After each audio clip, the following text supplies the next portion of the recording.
So in this episode we finally found out what that weird panel on the console does. We got to see a glimpse of Danny's childhood, and we got a nice callback to John Hurt's War Doctor. Yeah, John Hurt, you should have got more episodes. And we got an explanation behind every child's worst nightmare. So, this is Listen.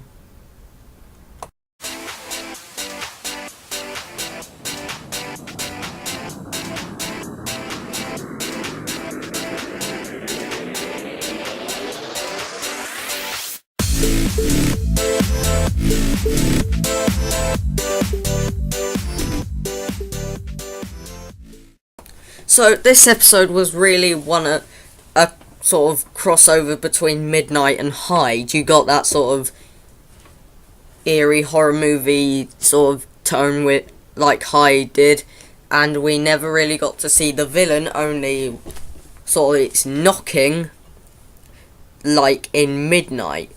But unlike those two episodes, this episode, well, those two are Midnight, was also one of the episodes that got you thinking. So is this one. It's one of those episodes where you can enjoy it, but it makes you think about it afterwards. Like, why do we talk to ourselves when we're not alone? Or when we are alone even? And why does everybody think there's something in the dark after we've had a nightmare? But things are a bit interesting in this episode, like the date between Clara and Danny.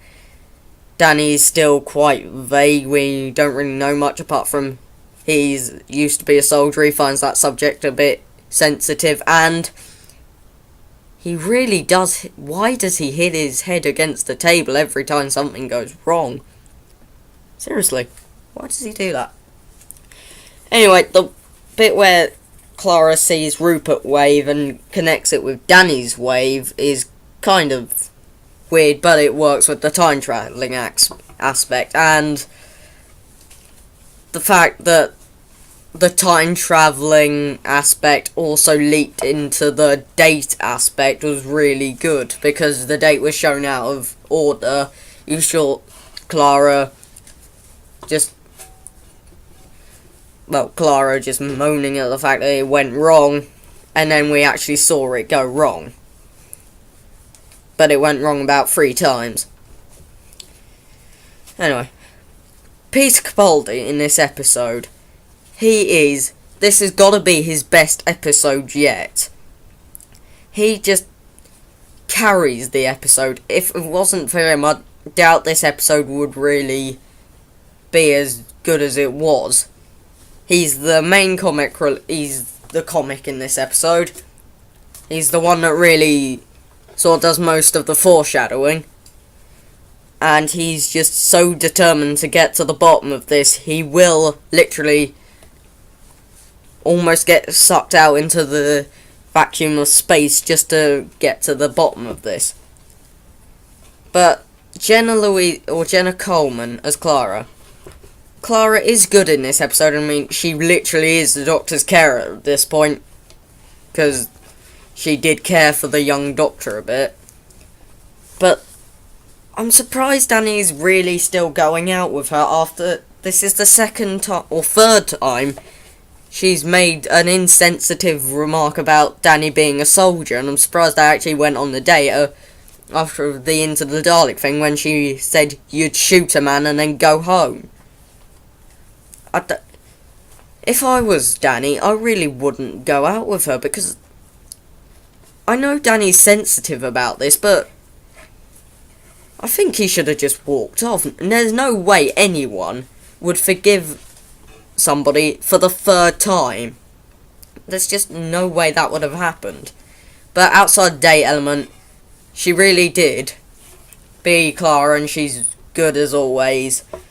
And she sort of helped Rupert as well. She sort of cared for Danny as Rupert as well. Anyway, now on to Samuel Anderson. Samuel Anderson as Danny, we still have no idea what he's like apart from he's a soldier. He used to be a soldier. He's okay, he's good as Danny, but I'd like to see him in the episode for more than 15 minutes. And him as Orson, he really got more development as Orson than he did for Danny. But I don't know if that's deliberate. So, Samuel Anderson as Orson did a really good performance. He sort of sold the aspect of him being terrified of the dark, and he really does want to open the door, and he seriously wants to get out of there as soon as he can. And Rupert Pink, played by Remy Gooding. He's okay, I mean, he's good, but he's not the best child actor Doctor Who's got. That was Lawrence Belcher, who played young Kazran in Christmas Carol, who went on to play young Charles Xavier in X-Men First Class. He was the best child actor Doctor Who has ever had, and I doubt he'll be beaten. And you know the standard of child actors these days, there are only a few good ones. Anyway, the plot basically revolves around the Doctor trying to get to the bottom of every nightmare, or the nightmare every person has had. The thing under the bed, and if you're talking to yourself, you're not talking to yourself. I really enjoyed that episode, and after I switched it off, I watched Top Gear, but Top Gear really makes me laugh, but I was still thinking about, seriously, why do we do that? Why do we talk when we know we're alone? Is there something behind us? Is there something always following us? This is one of those episodes where you think a lot. You have no idea. You just think a lot.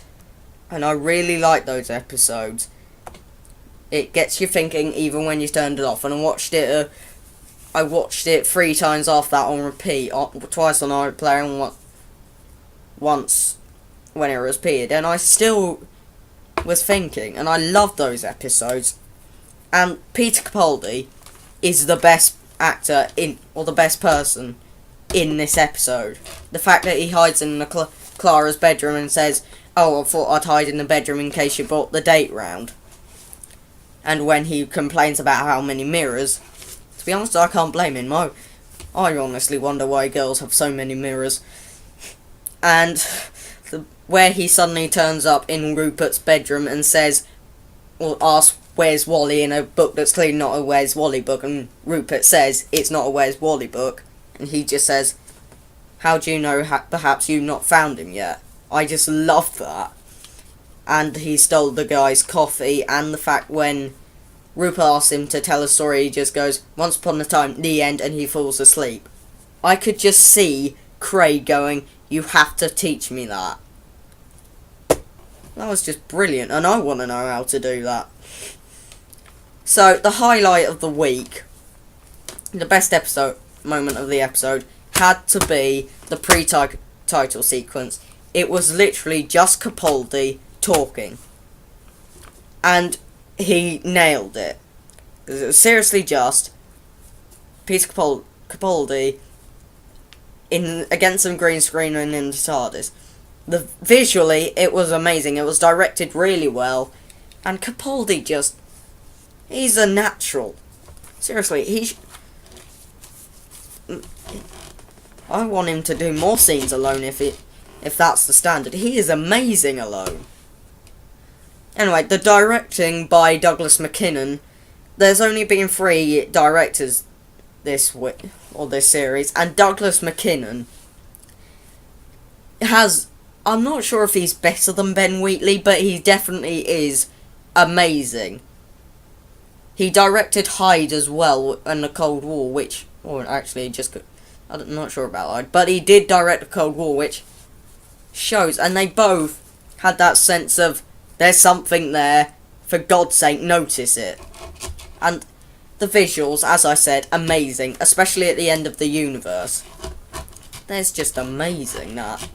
Although, every time the Doctor Who does a sort of abandoned dystopian future, always seem to have a colour tone to it. Don't know why. Anyway, Stephen Moffat has written this one again. He's written 3 of the 4 episodes this series, and I don't know why he's written so much. Anyway, that is a question. And last week we had a subtle The Promised Land nod, the overarching story arc of the series. This time, none of them. And I feel like Into the Dalek should have done this, because like Into the Dalek, would have had no natural place in it. So I'm glad they went for that option instead of just shoving it in there and go, there, it's there, done. Deal with it. And I like the fact that the TARDIS telepathic interface was actually made use of, because it was just, in Series 7 Part 2, a panel that was never used. You just sort of looked at it. And I'm just going to take the rest of you to talk about the scene with Clara in the barn. I loved it. It was a good callback to the John Hurt's Doctor, and there was a reason why he went to that barn in the 50th anniversary. I just loved it. This episode has to be the best one yet, and I'm giving it a 10 out of 10. So next week, we are doing Ocean's 11 in space. See you next time.